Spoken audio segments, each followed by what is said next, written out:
feel low, you can still go. Even when you feel slow, you can still go. Even when there's no hope, you can still go. I never answer to no, man, I still go. Go, go, go, go, go, go, go, go. Brian Giles with Brian Giles MTG. I'm back with more Thunder Junction spoilers. I missed yesterday because of some issues with my apartment, and I apologize for that. So starting off, we have more more cards from the Big Score, which was an epilogue set that was originally designed to be a companion to Outlaws with Thunder Junction. But they decided with the failure of March of the Machine Aftermath that they just folded this into the set. So the Big Score is a bunch of standard legal cards that are very, very powerful and are mythic level. So we have Molten Duplication. For a red and 1, you can create a token that's a copy of a target artifact or creature you control. Since it's an artifact in addition to its other types, it gains haste till end of turn, sacrifice at the beginning of the next end step at sorcery speed. So, hoo-haw. Then we have Collector's Cage. So white and 1 for an artifact with Hideaway for 5, which means you look, when it enters the battlefield, you look at the top 5 cards of your library, exile 1 face down, put the rest on the bottom in random order. Pay 1, tap it, put a +1/+1 counter on target creature you control. Then if you control 3 or more creatures with different powers, you play the exile card without paying its mana cost. Ew, very spicy.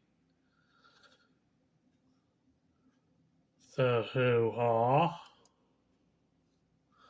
Then we have another super powerful creature in Bristlebud Farmer.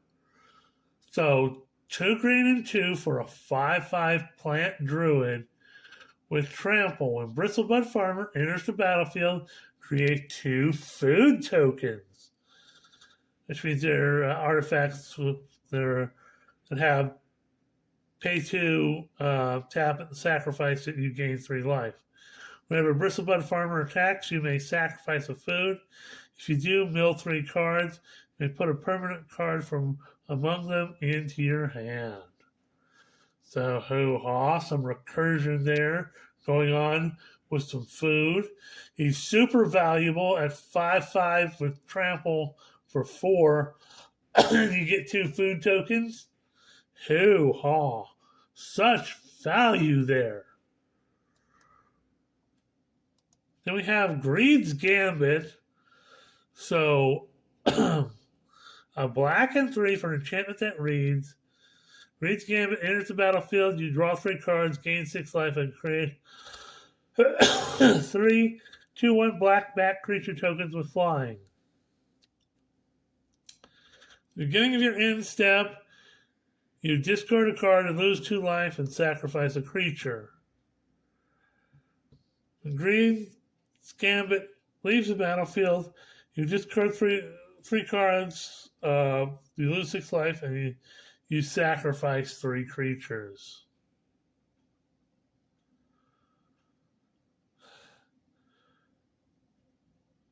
It's powerful to come in, and it hurts to go out. That's interesting, very black way to play. I don't mean like the color of people. This is the color of cards. You know, a very black strategy.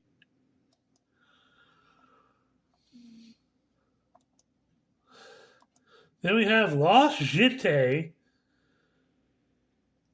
1 mana for an legendary artifact equipment. Whenever an equipped creature deals combat damage, put a charge counter on Lost Jete. Remove a charge counter from Lost Jete. Choose 1. You can untap a target land. Target creature can't block this turn, or put a +1/+1 counter on equipped creature and equip for 1. Hoo-haw.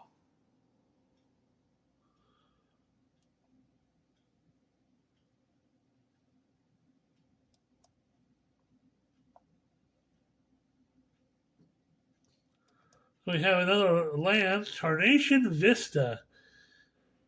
The land enters the battlefield tapped. As it enters, choose a color. Tap it to add 1 mana of the chosen color. Pay 1. Tap it for each color among monocolored permanents you control. Add 1 mana of any of that color. So this fits well in any of your monocolored decks that you have single colored creatures out of your monocolored deck.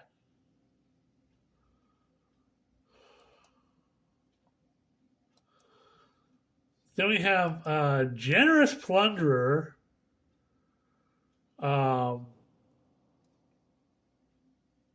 Red 1 for a 2/2 human rogue with menace. Beginning of your upkeep, you may create a treasure token. When you do, target opponent creates a tapped treasure token. Whenever Generous Plunderer attacks, it deals damage to defending player equal to the number of artifacts they control. Ooh, there's a strategy for you. Oh.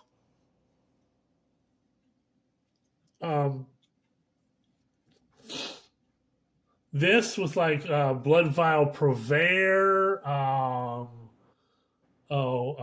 Relic Robber. Yeah, you could do all sorts of crazy stuff with this guy here. So hoo-ha.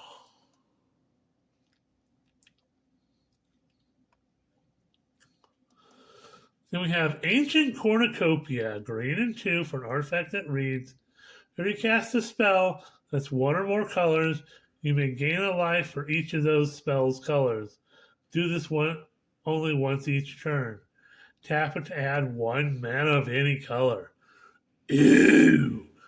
Super spicy!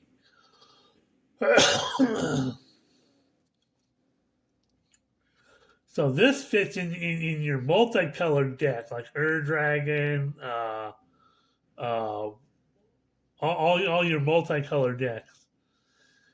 It's a big mana fixer for 3.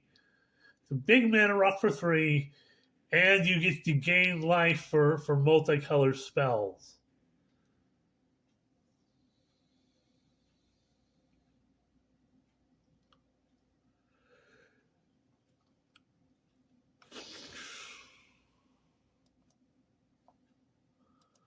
Then we have Fomori Vault. It's a land. Tap a tat colorless. Pay 3. Discard a card. Look at the top X cards in your library, where X is the number of artifacts you control. Put one of those cards into your hand and the rest on the bottom of your library in a random order.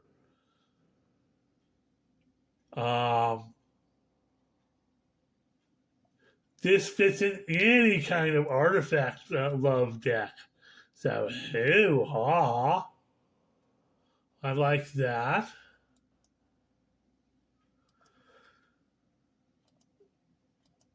And last up for this set of cards, we have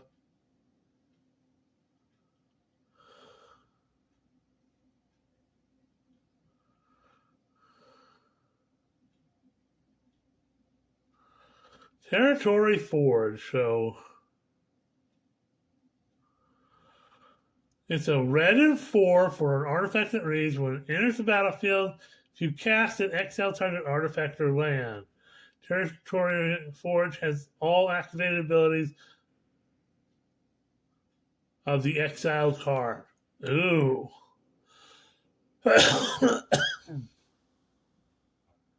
So you steal all the abilities of an artifact or a land. That goes well in your thief deck and whatnot.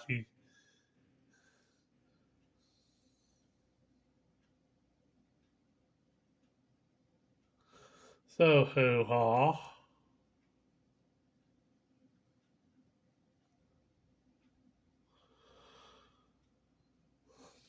So, we're going to go in on some commander cards. So, we're going to start here at the bottom. Now, we've already talked about the commanders already, front-facing commanders. So, let's talk about the cards here. There's Cactus Preserve. This will be in the Yuma Proud Protector deck.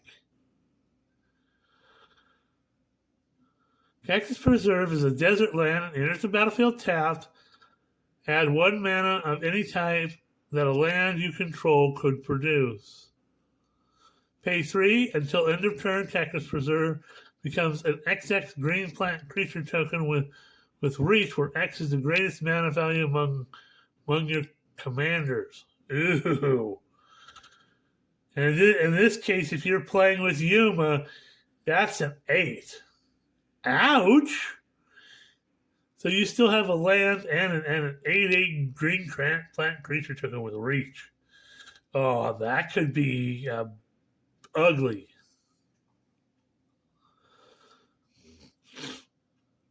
So we have Angel of Indemnity. So a 1/5 for a 5/5 Angel Warrior with lifelink.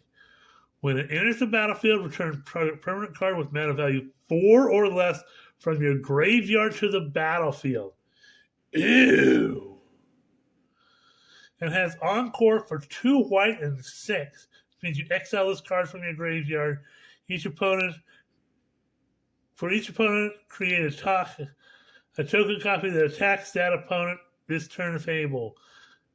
They gain haste. Sacrifice them at the beginning of the next end step. Activate only as a sorcery. So again, if this is in a commander deck and you're playing standard commander, you get for 8 mana you get 3 copies of this and 3 cards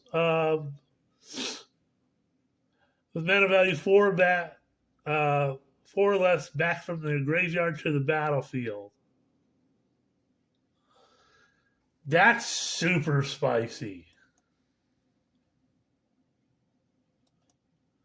Then we have Cataclysmic Prospecting. 2 red and X for a sorcery that reads, Cataclysmic Prospecting deals X damage to each creature. For each mana from a desert spent to cast this spell, create a tapped treasure token. Ew, fun. Hoo-ha. Then we have Dune Chanter. So,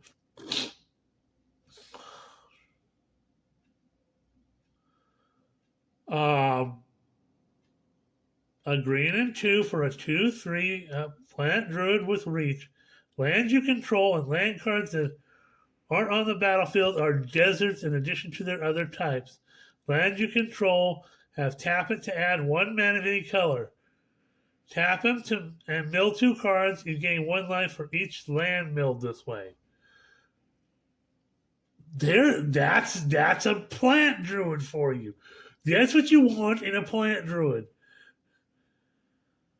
They make lands according to their type. They give you mana of any color, and you can gain life from milling some lands. Hoo-ha!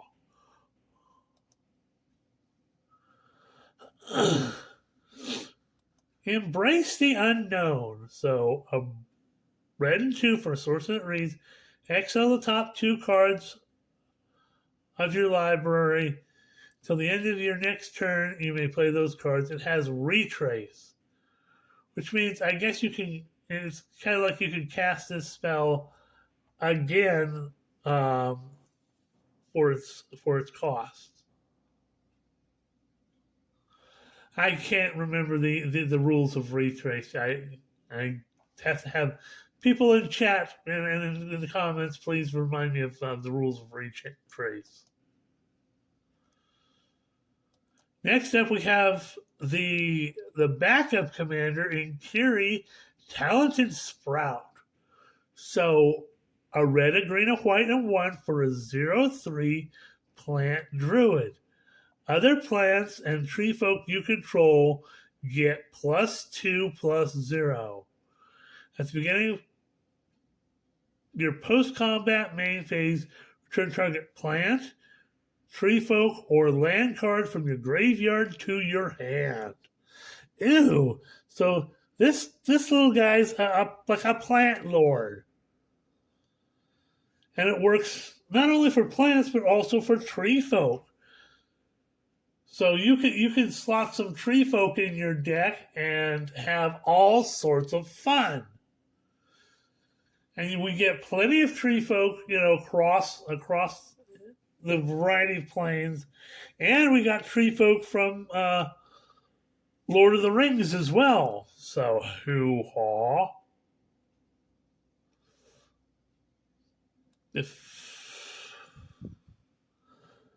Next up, we have another powerful card in Rumbleweed.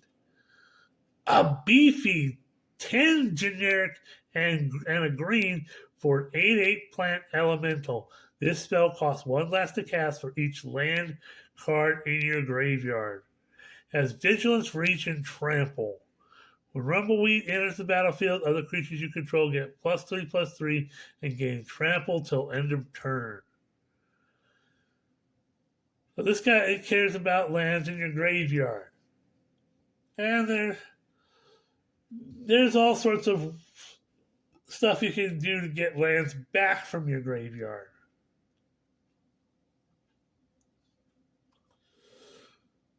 So this is a big, beefy, trampling monster. Next up, we have Sand Scout.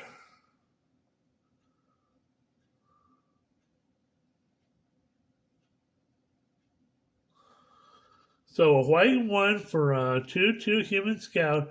When it enters the battlefield, if an opponent controls more lands than you, search your library for a desert card, put it on the battlefield tap, then shuffle.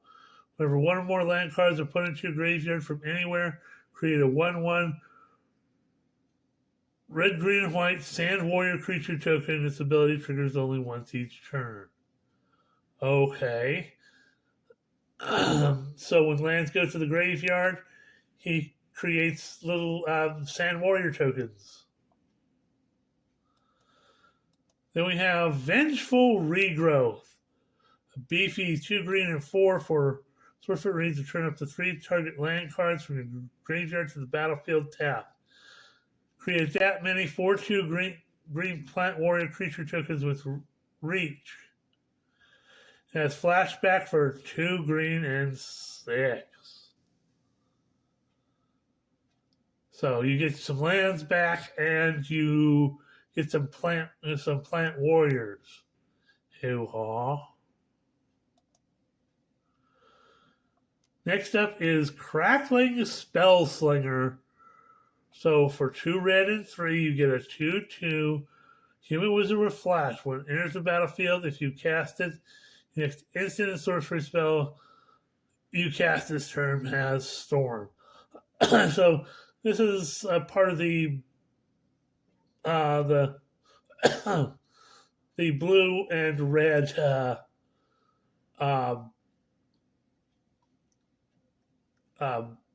commander deck.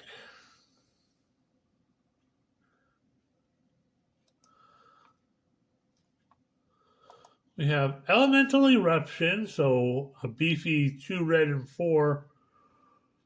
For sorcerer that reads, create a 4/4 red dragon elemental creature token with flying and prowess, and it has Storm. Okay, so the Spellslinger deck is a Storm deck. So when you cast this spell, copy for each spell cast before it this turn. Ew. Then we have Eris, Roar of the Storm. So he's a beefy blue, red, and 8 for a 4/4 elemental warlock. The spell costs 2 less to cast for each different mana value among instant and sorcery cards in your graveyard. He has flying and prowess. Whenever you cast your second spell each turn, create a 4/4 red dragon elemental creature token with flying and prowess. Yo! That's sick. He's expensive, but that's sick.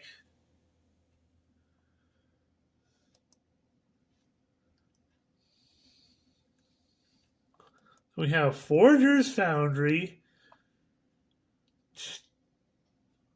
So this will be my last card for this video. So it's a blue and 2 for an artifact that reads, tap it to add 1 blue mana. Spend this mana to cast.